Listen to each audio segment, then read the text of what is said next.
नमस्कार मित्रों, मैं नीरज तोमर। आज करंट अफेयर की कुछ मुख्य तथ्य पर बात करते हैं जो बहुत ज़्यादा चर्चित और जो बहुत ही ज़्यादा ऑथेंटिक न्यूज़ होती है उसी को हम लेकर आते हैं। क्योंकि जैसा कि आपको पता है कि हज़ारों करंट अफेयर्स डेली कुछ ना कुछ घटनाएं घटित होती रहती हैं, करंट अफेयर्स बनती रहती हैं। ऐसी स्थिति में तो सेलेक्टिव कौन सी होगी, कौन सी अच्छी आपकी करंट अफेयर्स आपके लिए होगी, उसको हम देखते हैं। अभी हाल ही में चर्चा में रहा ग्रांड इथोपियाई पुनर्जागरण बांध। तो ये बांध आप देख रहे हैं, ये बांध है। तो ग्रांड इथोपियाई पुनर्जागरण बांध आपको देखना है, हाल ही में चर्चा में रहा है। और आपको पता होगा एक नील नदी है, और ये नील नदी विक्टोरिया झील से निकलती है। और विक्टोरिया झील से निकलती है उत्तर सागर, आपका उत्तर की ओर चलती हुई, उत्तर की ओर चलती हुई भूमध्य सागर में जाके गिर जाती है। इसी की एक सहायक नदी है नीली नील नदी, जिसे हम कहते हैं ब्लू नील नदी। उसी पर ये बांध बनाया हुआ है। तो ये आजकल चर्चा में है। तो ये आपके लिए इम्पोर्टेंट हो सकता है। इम्पोर्टेंट क्या होगा इसमें कि ये जो बांध है कौन सी नदी पर है। तो ध्यान रखना, नील की जो नील नदी है दुनिया की सबसे लंबी नदी है, उसकी सहायक नदी ब्लू नील नदी पर यह बांध बना हुआ है। आगे चलते हैं।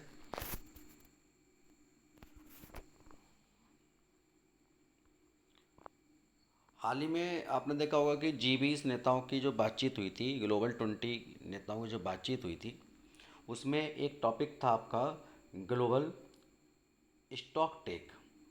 ये ग्लोबल स्टॉक टेक क्या है? ये जो ग्लोबल स्टॉक टेक है ये क्या है? दरअसल आपको पता होगा कि 2015 में पेरिस समझौता हुआ था जो जलवायु परिवर्तन से संबंधित है। उसी समझौते में इस बात को रखा गया था कि किस तरीके से हमें आगे चल के 5 साल में कार्य योजना की समीक्षा करनी है कि हमने कितनी प्रगति की है। तो इसकी जो तिथि रखी गई थी, जो इसकी तिथि रखी गई थी 5 साल की समीक्षा के टाइम इसको रखा गया था, लेकिन जो इसकी पहली तिथि रखी गई थी वो 2023 इसको रखा गया था। तो ऐसी परिस्थितियों में इस ग्लोबल स्टॉक टेक पर जो समीक्षा हुई, जो इसका नाम दिया गया है, ये 2023 में G20 में भारत में नई दिल्ली में हुई।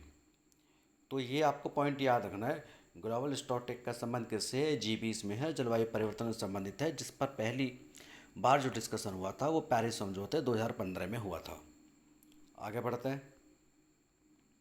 ये सारी चीज़ें आप पढ़ोगे। पेरिस समझौते में प्रत्येक देश को 5 साल के चक्र में जलवायु कार्य योजना प्रस्तुत करनी होती है। 2023 में इसका निर्धारण किया गया था। आगे इसी के साथ एक है आपका सेलम साबूदाना, जो आगे आपको देखेंगे सफ़ेद ये दाने हैं सफ़ेद रंग के, आगे इसमें इमेज भी है, मैंने डाली हुई है। तो इसको जीआई टैग मिला है। ये जो दाना है आपका सेलम साबूदाना, ये आपका एक टैपियोका होता है, जैसे हम कसावा बोलते हैं, ये उससे निकलता है। ये कसावा होता है, इसको टैपियोका भी बोलते हैं। यहाँ से ये प्राप्त होता है सेलम साबूदाना। आगे बढ़ते हैं। तो आपका ग्लोबल स्टॉक टेक के बारे में तो बात हो ही गई है, पीछे डिस्कशन दोबारा से आ गया है। इसके बाद है कि आपसे पूछे किस राज्य का रोड मैप तैयार किया गया है G20 में। ये बहुत इंपॉर्टेंट है, जो आपको देखेंगे कि बताया नहीं जाता है, कई न्यूज़ चैनल इसको बताते नहीं है। तो ये गोवा रोड मैप है। गोवा रोड मैप के बारे में आप देख लीजिए। अगर ये पूछे ग्लोबल 20 से संबंधित है, इसमें गोवा रोड मैप भारत के G20 पर्यटन ट्रैक के का एक परिणाम है, जो टिकाऊ वैश्विक पर्यटन का एक खाका है। तो आप थोड़ा सा इतना ही ध्यान रखें कि गोवा रोड मैप का ये G20 से संबंधित है। या ये पूछ सकता है कि G20 में कौन सा रोड मैप बनाया गया है, तो उसमें अलग अलग राज्यों के नाम हो सकते हैं। उत्तराखंड रोड मैप हो सकता है, Goa road map, Madhya Pradesh road map, या महाराष्ट्र रोड मैप हो सकता है, लेकिन वो सब नहीं है। तो आपको केवल याद रखना है गोवा रोड मैप। ठीक है, गोवा रोड मैप को आपको याद में रखना है। और एक बात यह है कि इसमें 5 प्राथमिकताएँ हैं। इसमें 5 प्राथमिकताएँ हैं। वो 5 प्राथमिकताएँ कौन कौन सी हैं वो आप ध्यान में रखें। जैसे कि आपका हरित पर्यटन, इसको फोकस किया गया है गोवा रोड मैप में। हरित पर्यटन, डिजिटलीकरण, गंतव्य प्रबंधन, कौशल विकास, और इसके अलावा आपका पर्यटन, सूक्ष्म, लघु और मध्यम आकार के उद्यमों के लिए समर्थन, यानी कि MSME को इसमें समर्थन दिया गया है। देखिए जो साबूदाना जैसे जीआई टैग मिला है वो ये है, उसका मैंने इमेज यहाँ पर डाल दिया है। दूसरा खेल से संबंधित, जोकोविच ने जीता है रिकॉर्ड 24वां ग्रैंड स्लैम। ये बहुत ही इंपॉर्टेंट है, आपसे पूछ सकता है कि इसने किसके रिकॉर्ड की बराबरी की है।